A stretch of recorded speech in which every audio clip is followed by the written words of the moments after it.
So welcome back to Vintage Steel Garage, first video of 2021, let's get cracking.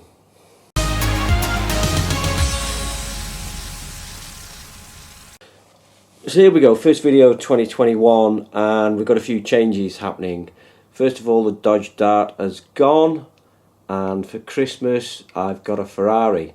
Yes, a Ferrari. Let me show you this. There we go. Told you I got a Ferrari. So no, joking apart, obviously I can't drive the Ferrari, but what has actually happened is the Dart has been sold, that's gone to someone who's going to take it to the next level, and I've got my truck back, which to be honest, I prefer my truck. I didn't really like the Dart that much, and therefore I didn't really ever work on it. So I'm going to get going back on the truck. Truck has been sat outside for too many years. It's not like in America where you just leave your truck outside for 20 years and then carry on where you left off. The UK weather is a bit harsher and a bit more mean to cars, so it's took its toll. Windscreen is delaminated a little bit of the moisture and damp inside. Headlinings fell down, don't know if you can see that about there, but other than that it's not too bad. Patina's still the same. So I do remember when I came to start it, if I can work out how to get in the bonnet.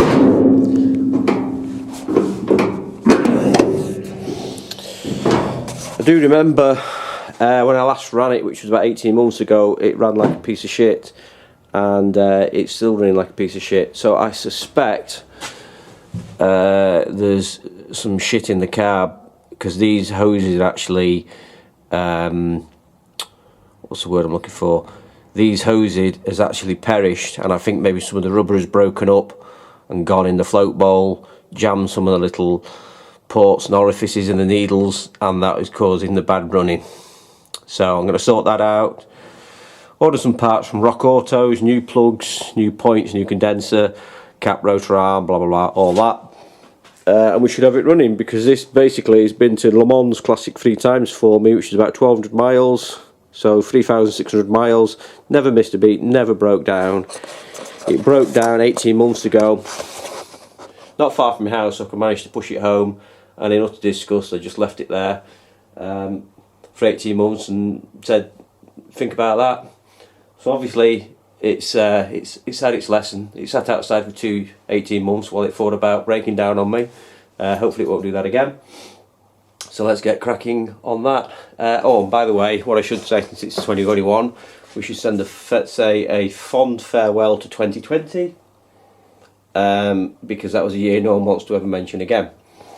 Other changes we've got, well, we've still got the Porsche, but we do have an Italian car actually coming in. My daughter is getting her first car, so I bought her a 2010 Fiat 500. I did the right thing. I bought it on eBay, sight unseen. Paid a good price for it, so I'm happy with that. Owner sent me some pictures, I paid some money, and the car's not arrived yet. So obviously that's always the right thing to do in the current world. But no, I trust them, I'm only kidding. Arranged a delivery driver, and that should arrive Friday. So we'll probably have a little episode on that. We're going to walk round. It does need a few jobs. It was sold with a potentially known problem of a gearbox replacement, and I've paid for it accordingly and incorporated into that the vehicle delivery costs. So it should be a nice little project, that in and out, hopefully, not like the Dodge Dart in the garage for 5 years, not worked on. So we have plenty to discuss in 2021.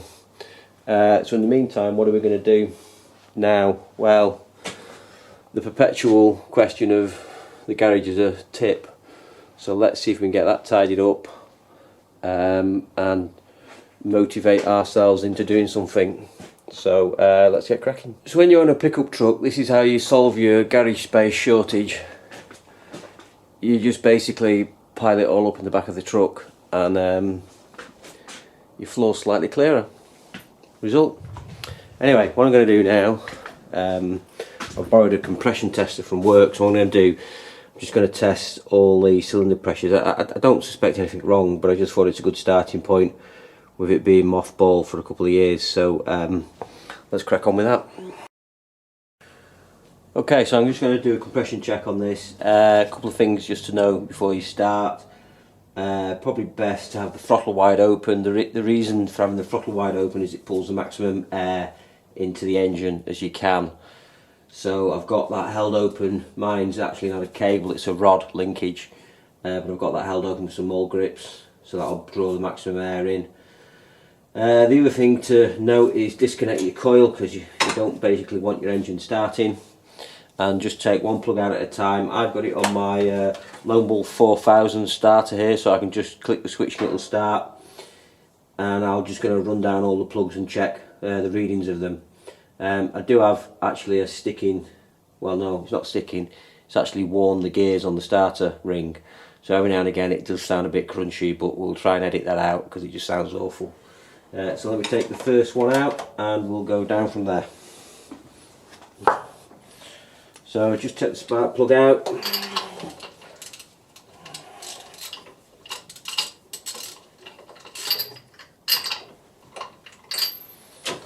Get the right socket, that's always a start.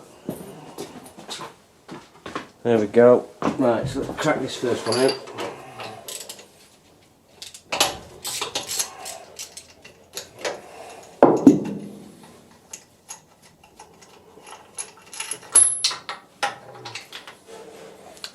Plugs are a bit sooted up, but I haven't really run it anywhere. So run this in.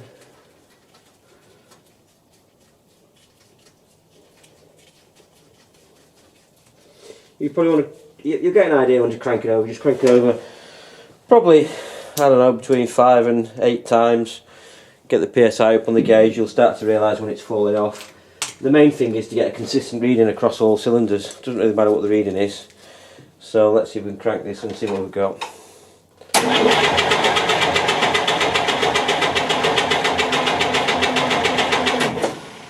So there we got 140 on cylinder 1. Cylinder 2.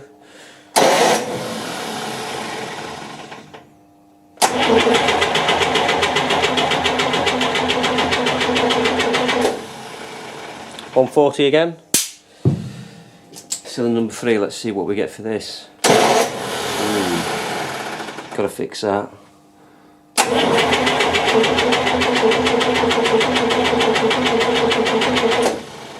Now another good 140. Try cylinder number 4.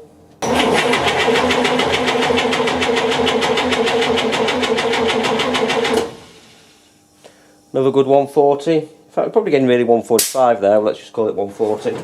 And number 5. Ooh.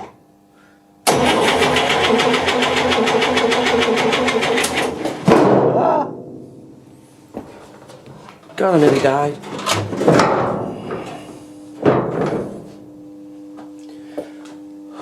Wow, nearly died. Let's carry on. Well, I think a new flywheel is definitely, or a new flex plate is definitely on the cards.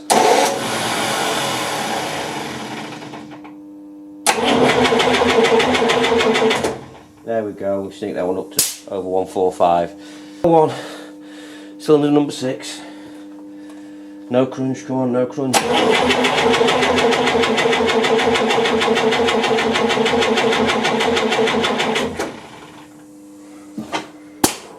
And there we go, 140 on that one. So happy with that. So there we go, compression test complete, happy with that. All at 140 psi, which is a good starting point if you've not run an engine for a while. Just gives you a clean bill of health.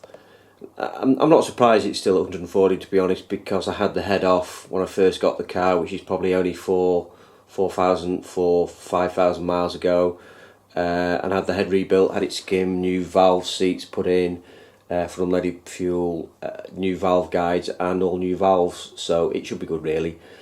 Obviously I could still have warm bores, I suppose, but because that's the original engine. Anyway, it's looking good, so I'm happy with that. So, next things, there is an Italian car coming in saying I've bought a Fiat 500 1.2 Lounge 2010 model for my daughter.